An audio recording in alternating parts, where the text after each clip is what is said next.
Ladies and gentlemen, boys and girls, one of the most brilliant women in all the world, Janis Hall, the J Hall World Report. She's with us every Wednesday night when I'm not overlooking or oversleeping.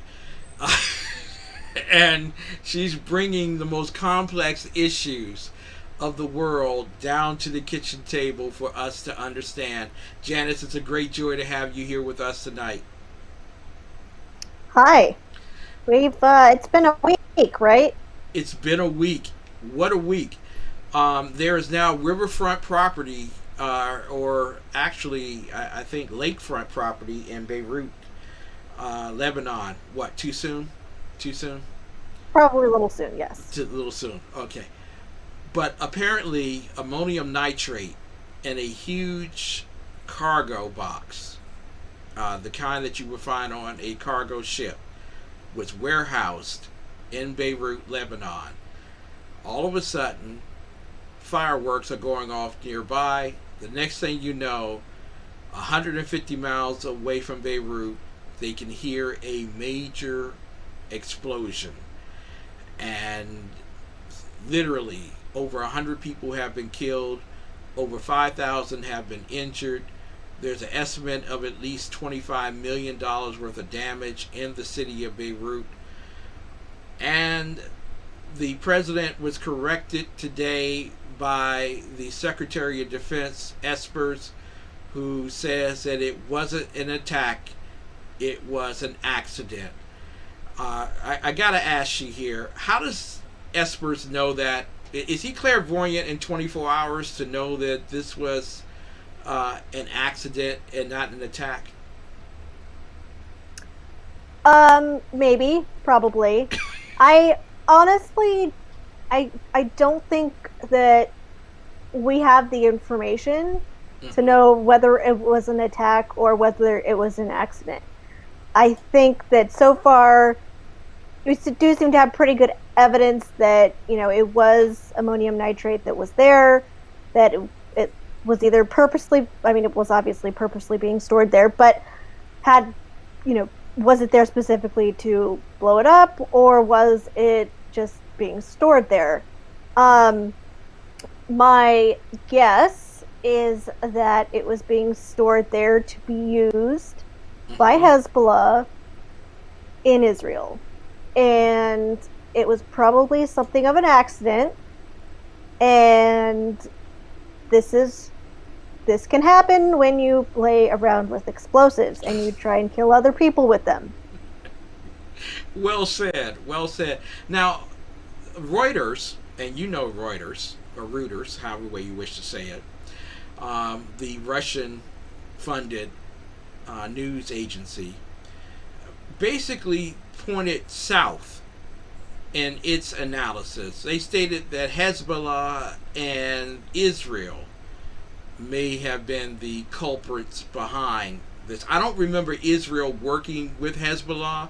Maybe you could tell me something differently. But why is it so important for those who are making analysis to include Israel in such an affair? Well, if you can say that it was somebody else, that's always nice. You don't want to have to say it was, our mistake. Israel was pretty quick on saying that this wasn't them. I'm not necessarily going to say 100% that it wasn't them, just like I can't say 100% that it wasn't an attack. Um, I think that, yeah, I think it was Hezbollah. I think it was that you should not be using, well, I'm a little laggy, sorry. Right. Um, Understood. you should not be storing explosives or things that can be potentially be very explosive at in that quantity at your ports that are in town. And I mean, I know that they probably do, um, Mm-hmm. but I have a feeling that this one is probably not an accident that it was being stored there. Excellent. You know, it may have been an accident that it went off, but it's not an accident that it was in storage in Beirut, um, where a multitude of terrorist organizations make their home, their winter home and summer home, however way you wish to say it, in Lebanon. Uh, and quite frankly, that was enough fertilizer, ammonium nitrate, to blow up half of Beirut, according to Dave Milner of the Unpleasant Blind Guy. And in fact, over half of the city has been damaged as a result. Um, it was stored there since 2014. Did someone forget about it? How do you forget enough ammonium nitrates to blow up half of Beirut? How do you forget that?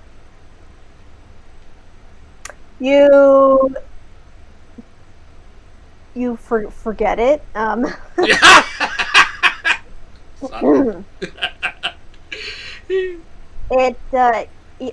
It, just like it fell off a truck, so that can happen. Exactly. Now, I got to ask you here, is it time for Donald Trump to have second thoughts about Espers as Secretary of Defense? Because this is the second time this summer that he's come out against Donald Trump. Is it time to give him his walking papers from the Defense Department?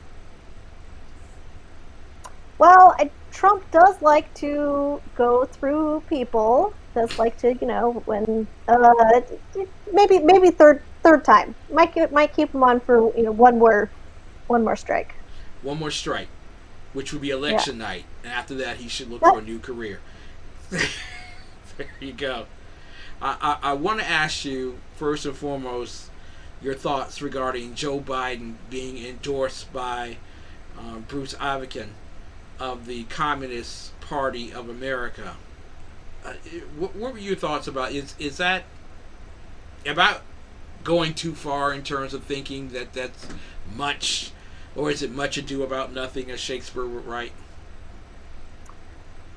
Well, so I try to not connect people, politicians and those who endorse them. You can obviously have very uh, shady people endorsing you, and that doesn't necessarily mean that you're aligned with them.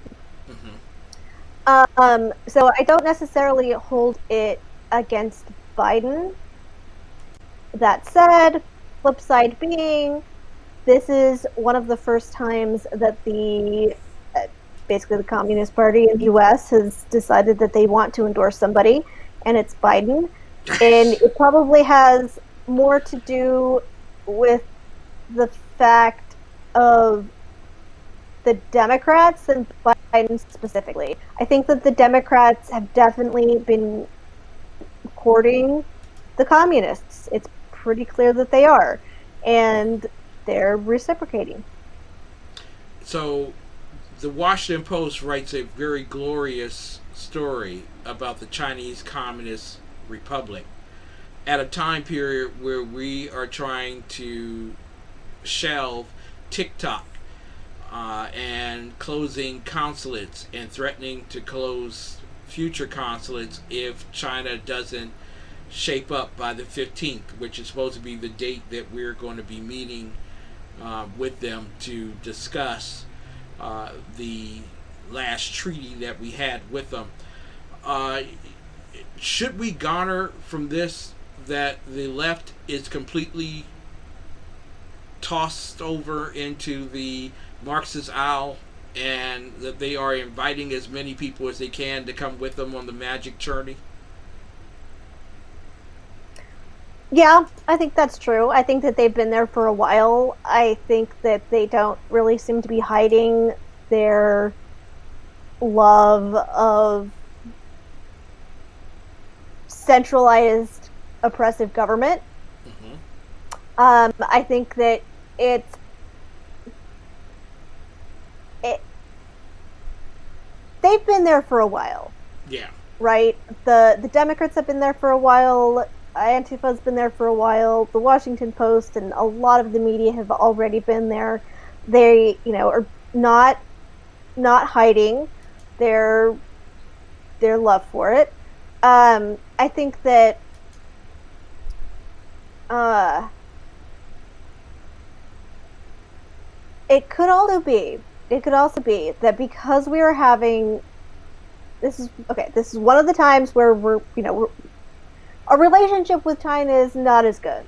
Hmm. So anything that we see seems to be more along the lines any pro China stuff seems more out of place. But you know, quite honestly, the whole establishment's been praising China for months, years. So it's Yeah. not anything particularly new. It's just perhaps more evident now that the kind of the rest of the country is sort of seeing them more for what they are. On Friday, we're going to be sending a cabinet official to Taiwan, and the first time in 6 years, we haven't really accepted Taiwan as an independent country. Although we've negotiated with them and we do provide them the majority of their military goods, and we do a great deal of trade with Taiwan. Is Donald Trump sending a signal that he is open to recognizing Taiwan? And if so, what would that do to the South China Sea? So he's yes, he is sending a signal. I think that he probably has always been sending the signal that he'd be open to that. I think that a lot of this probably has to do with China being incredibly aggressive these last few months and Trump wanting to kind of make a counterplay for that. And as for the South China Sea, it's yeah, it's important. I think that any time we can build better and even stronger relationships with anybody's around there is good. I think that China's going to continue to take. I mean, not just the South China Sea. They're going to continue to take other bits. They're going to continue to take probably parts of India. They're going to Mm-hmm. continue to build their islands. So it's not. I mean, they're feeling very expansionist at the moment. They feel kind of like Russia did when it came to Crimea, or Crimea, or Crimea, or however you wish to say it, and which, you know, we can get away with murder right now, and no one's going to stop us. Am I correct in that analysis?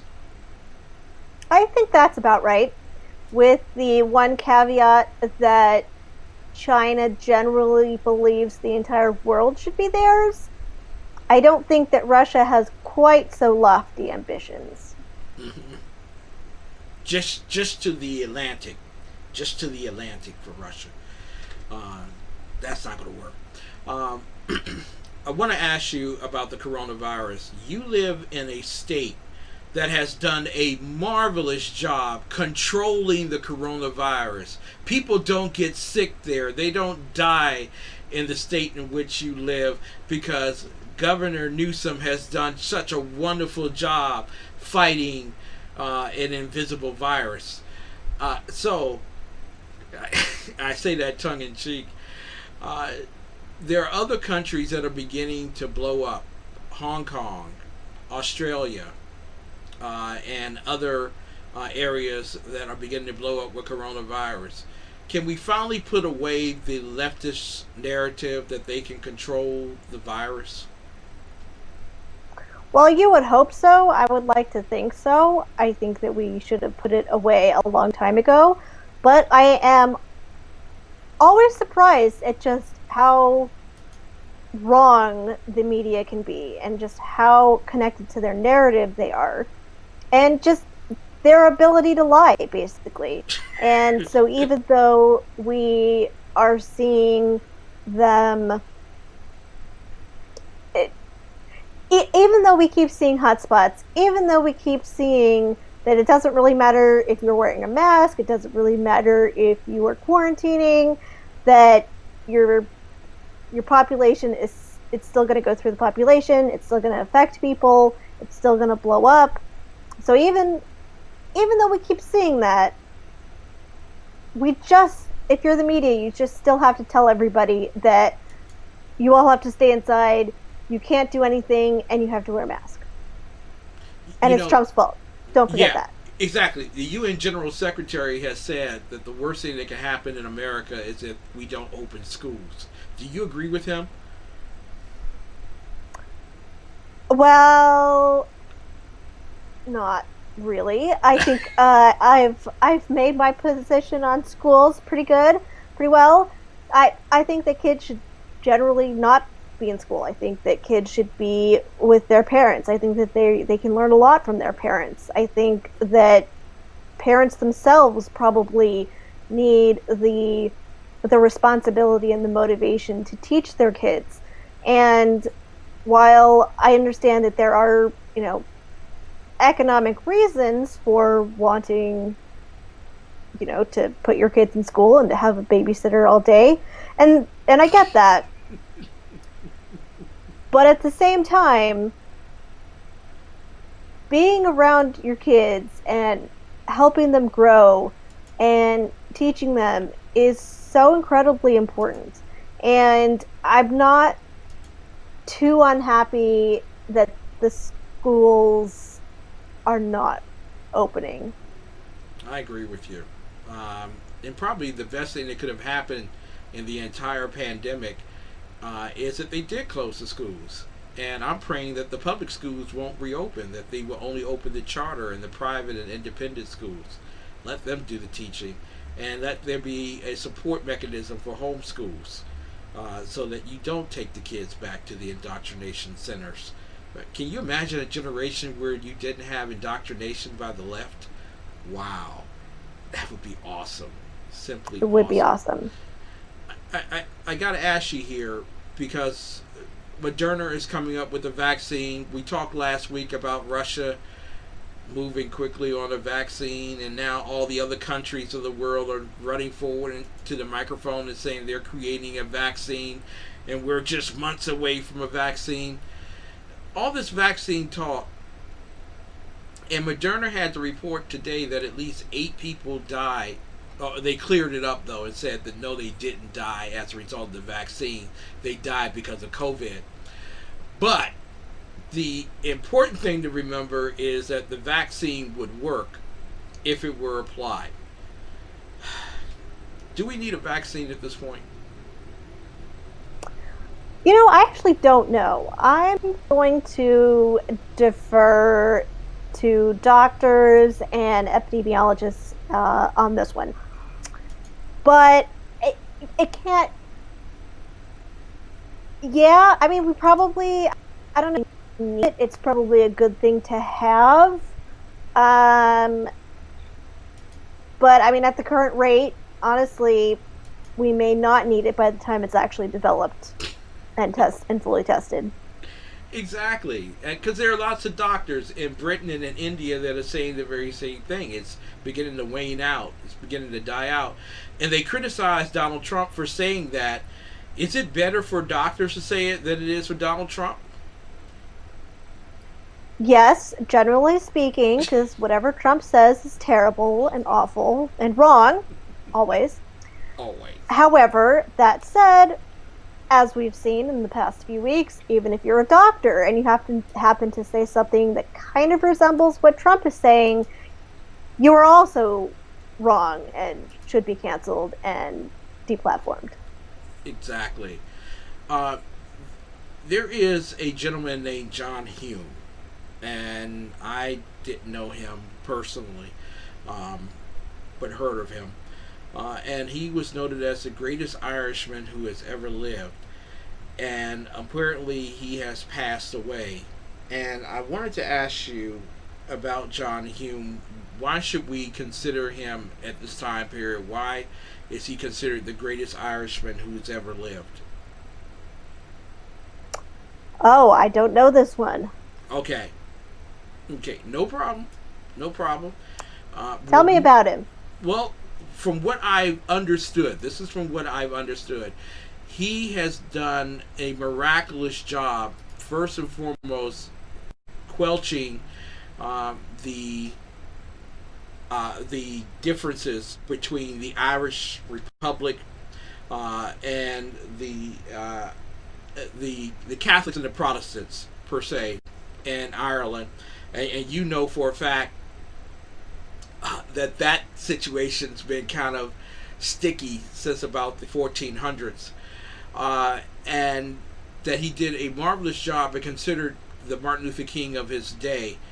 And in a poll that was done back in 2010, in fact, the Irish national broadcaster, RTE, found John Hume to be the greatest figure in Ireland's history, and he'd be hard pushed to find anyone to disagree with that. He died on Monday at age 83 and was leader of the Social Democratic and Labour Party in Northern Ireland. And while he was a part of the Social Democratic Labour Party, he still was a gentleman who did a great deal to try to bring the Catholics and the Protestants together, and so that's why they consider him a great figure of his particular day and his particular time. So we send our condolences to the Hume family, and we wish them extremely well in that remembrance of that great man. Want to ask you very quickly regarding China and Latin America. We talked a little bit about that last week, but there are stories that are now coming out over and over again that Latin America's looming debt is being financed by China. And now China is saying that they can't do more than what they're doing, and they're expecting more back. Is it time for Latin America to reconsider their relationships with China? Well, I think it's probably time for Latin America to reconsider its relationship with socialism first and foremost. Well said. And if they do that, they might not have to have any relationship with communist China. So, yeah. Cool. I think that they probably need to stand on their own. And they would probably be better for it. I think most people would be better for standing on their own than being in debt to China. Africa, too. Africa would join Africa, those particular groups. Finally, are there any stories that I missed today that I should know about that would definitely change the course of Ken McClinton's history? I don't think so. Maybe. Awesome. But I think we're okay. I don't know if we could handle any more news, honestly. There's been so much. There's been so much. There really has been. And I hear that Hezbollah is interested in putting in swimming pools for people if they need them. Would you be buying a swimming pool from Hezbollah? I would prefer not to. I hear the going rate's pretty easy. They just blow it away, boys. They blow it away.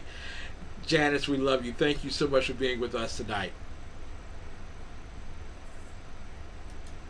Janis Hall, the J Hall World Report, ladies and gentlemen. Listen, we will be right back, and I'm going to try to finish off what I was saying earlier about the Breonna Taylor matter and why you need to consider the myths and make certain that you are not following the prejudices, but you're actually following the truth regarding the case. We will be right back with more of the best right after this.